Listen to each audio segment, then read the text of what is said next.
2010 წლის მეორე ვარიანტის მე-20 ამოცანა. მოცამული გვაქვს პირობა. AB მონაკვეთი, რომლის სიგრძე 4 ტოლია, AB წრფის გარეთ მდებარე O წერტილის მიმართ ცენტრული სიმეტრიით A1 B1 მონაკვეთში აისახა და რას უდრის მანძილი A და B1 წერტილებს შორის, თუ AO უდრის OB1 და უდრის 3-ს. წინასწარ ავაგე აი ეს ნახაზი და ამოცანის პირობის თანახმად AB ტოლია 4-ის და AB წრფის გარეთ მდებარე O წერტილის მიმართ ცენტრული სიმეტრიით A1 B მონაკვეთში აისახა. და გვეკითხებიან რას უდრის აი ეს გვერდი. და მოცემული გვაქვს, რომ AO უდრის OB1 და ორივე უდრის 3-ს.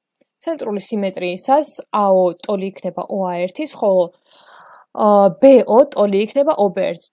და შესაბამისად, თუ 1 3-ია და ესეც 3-ია, ანუ გამოდის, რომ BO 3-ია და OA1-ით 3 იქნება. და მოცემულ ფიგურას დიაგონალები აქვს ტოლი, რაც მიგვანიშნებს, რომ იგი არის მართკუთხედი.